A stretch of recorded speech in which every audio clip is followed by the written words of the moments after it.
दोस्तों आज हम इस मूवी के पार्ट 2 को लेके आए हैं। पहला पार्ट तो आपने देख ही लिया होगा, अगर नहीं देखा तो डिस्क्रिप्शन में लिंक मिल जाएगा और वीडियो की एंड स्क्रीन में भी।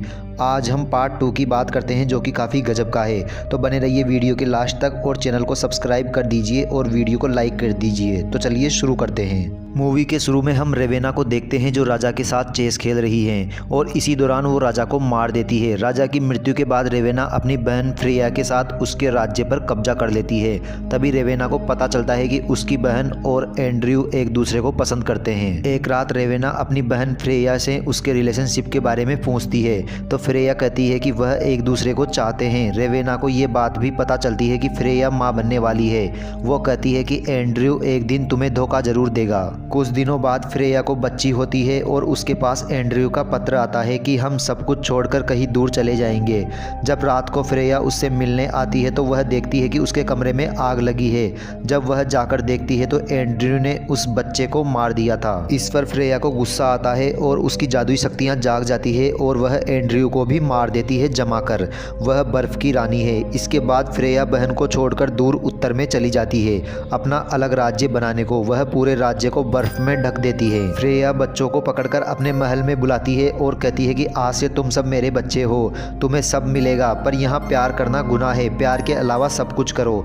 इसके बाद इन बच्चों को लड़ना सिखाया जाता है। इनमें एरिक और सारा भी होते हैं जो सबसे बेहतरीन सैनिक बनते जा रहे हैं। सारा का निशाना कभी नहीं चूकता। फ्रेया बर्फीले उल्लू के जरिए इन सब पर नजर रखती है। मूवी के पहले पार्ट में रेवेना ने राजा मैग्नस के राज्य पर कब्जा कर लिया है और वो स्नो वाइट को कैद कर लेती है। इधर सभी बच्चे कामयाब सैनिक बन गए हैं। सारा एरिक के सामने एक तीर मारती है और कहती है कि क्या तुम डर गए, मैं कभी नहीं चूकती। इसके बाद रानी ने अपनी सेना उत्तर के महान राजाओं के खिलाफ भेजी और हर बार रानी की सेना जीत कर आती और रानी फ्रेया का राज्य बढ़ रहा है। फिर हम देखते हैं कि एरिक और सारा चुपके चुपके मिलते हैं और एक दूसरे से प्यार करते हैं। इसके बाद सारा एरिक के गले में अपनी माँ का लॉकेट डाल देती है और शादी कर लेती है। इसी बीच फ्रेया उल्लू के जरिए इन्हें देख लेती है। अगले दिन जब ये मिलते हैं तो सैनिकों के साथ फ्रेया आ जाती है और कहती है कि मैंने तुम्हें सब कुछ दिया पर बदले में तुमने धोखा दिया। सैनिक इन पे हमला करते हैं तो यह भी मुकाबला करते हैं और ये दोनों अकेले ही बड़े जोश के साथ सैनिकों से लड़ते हैं और जैसे ही ये एक दूसरे के करीब आते हैं तो फ्रेया इनके बीच एक बर्फ की दीवार बना देती है और सारा के पीछे से टल चाकू मारकर उसे मार देता है, पर एरिक कुछ नहीं कर पाता। तभी सैनिक एरिक पर हमला करते हैं और वो बेहोश हो जाता है और ये एरिक को नदी में फेंक देते हैं। इसके कुछ सालों बाद हम एरिक को रेवेना के राज्य में देखते हैं जहाँ वो स्नो वाइट से मिलता है। फ्रेया का राज्य भी बढ़ता जा रहा है। इसकी बहन हार जाती है, स्नो वाइट राज्य वापस ले लेती है। यह कहानी हमें पहले पार्ट में दिखाई जाती है। इन सबको 7 साल बीत गए हैं। स्नो वाइट ने रेवेना के आईने को गिरजाघर में भेजा है पर रास्ते में गिर जाता है और सैनिकों को बस में कर लेता है और ये आपस में ही लड़कर मर जाते हैं। इसके बाद एरिक के पास विलियम आता है कि आईना खो गया है। स्नो वाइट चाहती है कि तुम उसे ढूंढो,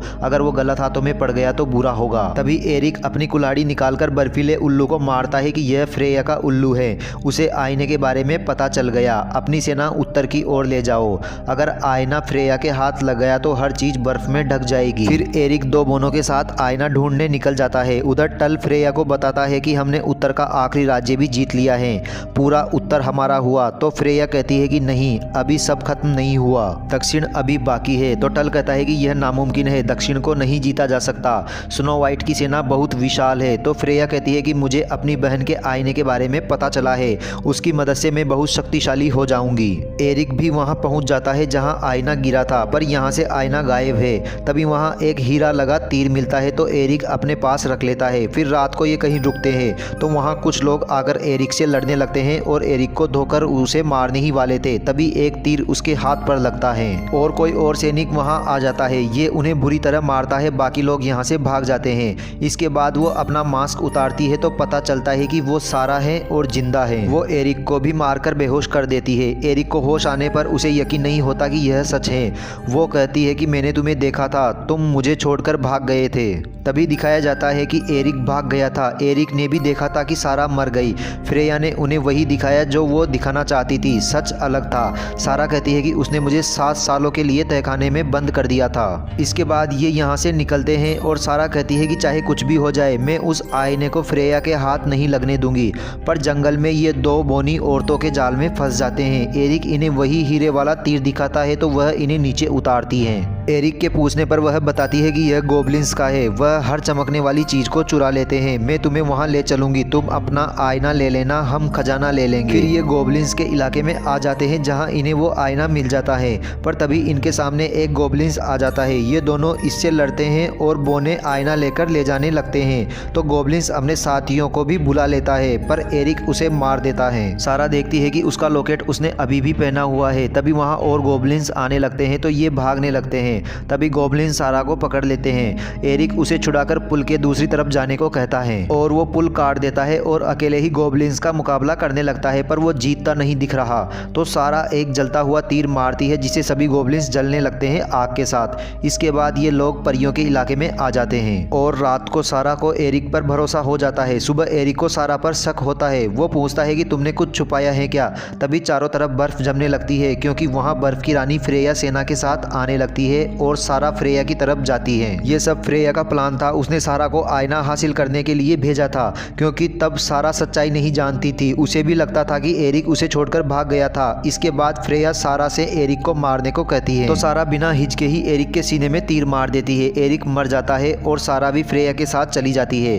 फिर बोना एरिक का तीर निकालता है तो वो उठ जाता है, क्योंकि तीर उसके लॉकेट पर लगा था। एरिक जान जाता है कि यह सारा ने उसे बचाने के लिए किया था, क्योंकि सारा का निशाना नहीं चूकता। उधर फ्रेया भी अपने राज्य में पहुंच गई है और उस जादुई आईने को महल में लगाकर उससे पूछती है कि आईने बता, सबसे खूबसूरत कौन? तभी वो आईना सोने में पिघलकर बाहर आता है और उस आईने में से रेवेना बाहर आई है। फ्रेया के पूछने पर वह बताती है कि मेरा शरीर छूट गया था और मैं आईने में समा गई। तुमने मुझे आज़ाद कर दिया है। अब तुम और तुम्हारी सेना मेरे साथ होगी। मैं स्नो वाइट को बर्बाद कर दूंगी और राज्य वापस ले लूंगी। उधर एरिक बोनो के साथ फ्रेया के महल तक आ जाता है और कहता है कि प्लान के हिसाब से मैं चुपचाप ऊपर जाऊंगा और फ्रेया को मार दूंगा। अगली सुबह बोने बच्चों के साथ महल में चले जाते हैं और एरिक भी एक ऊंची पहाड़ी पर चढ़कर एक लंबी छलांग लगाकर महल में पहुंच जाता है। अंदर फ्रेया स्नो वाइट के राज्य पर हमला करने के लिए सैनिकों को तैयार कर रही है। तभी चुपके से एरिक उसे मारने के लिए तीर चलाता है, पर उसका तीर रेवेना पकड़ लेती है। जब सारा भी हमला करती है तो उसे फ्रेया रोक लेती है और इन सबको मारने का आदेश देती है। तो एरिक कहता है कि प्यार करना गुनाह नहीं है। क्या तुम्हारे माता पिता तुमसे प्यार नहीं करते थे? क्या हम एक दूसरे से प्यार नहीं करते थे जब साथ लड़ते थे? और आज भी लड़ो मेरे साथ। और टल इन्हें मारने के लिए तलवार उठाता है और इनकी जंजीर काट देता है। फिर रेवेना कहती है कि तुम्हें कोई नहीं बचा सकता और हमला करती है। फ्रेया कहती है कि रेवेना रुको, पर रेवेना नहीं रुकती और इन्हें मारती रहती है। पर इस पर फ्रेया को गुस्सा आ जाता है और वो बर्फ की एक बड़ी दीवार अपने और बाकी के बीच बना देती है। रेवेना कहती है कि मैंने तुम्हारी कमजोरी निकाल दी थी, जिस पर फ्रेया कहती है कि ये तुमने कैसे किया था? तो रेवेना उसे नहीं बताती, पर वो आईने से जुड़ी हुई है, इसलिए फ्रेया आईने से पूछती है कि बता आईने सच क्या है? जिस पर आईना उसे दिखाता है कि बहुत साल पहले रेवेना ने जब आईने से पूछा था कि सबसे सुंदर कौन, तो आईने ने बताया था कि जल्दी तुम्हारी बहन की बेटी तुमसे भी ज्यादा सुंदर हो जाएगी। इसलिए रेवेना ने एंड्रयू को बस में करके उससे फ्रेया की बेटी को मरवा दिया था, जिससे फ्रेया बहुत दुखी होती है और फ्रेया उस पर हमला करती है और एरिक भी बाकी के साथ दीवार तोड़कर आ जाता है, पर रेवेना उन्हें फिर मारने लगती है। तो फ्रेया कहती है कि दूर रहो मेरे बच्चों से। एरिक भी रेवेना पर हमला करता है, पर रेवेना बहुत शक्तिशाली है, वो सारा को भी फेंक देती है। तभी फ्रेया उसे गले लगाकर उसे जमाने की कोशिश करती है, पर रेवेना उसके आर पार कर देती है। इसके बाद एरिक फिर उससे लड़ने की कोशिश करता है, पर रेवेना उसे फिर धो डालती है। तभी फ्रेया उस आईने को बर्फ में जमा देती है और एरिक भी उस आईने को तोड़ देता है। आईने के टूटते ही रेवेना भी टूटकर बिखर जाती है और तभी फ्रेया भी मर जाती है और सभी लोग आज़ाद हो जाते हैं और ये मूवी यहीं ख़त्म हो जाती है। दोस्तों एंड स्क्रीन में इसका पहला पार्ट भी मिल जाएगा, अगर नहीं देखा है तो उसे भी देखो और चैनल को सब्सक्राइब कर दीजिए और वीडियो को लाइक कर दीजिए। मिलते हैं अगली मूवी के साथ।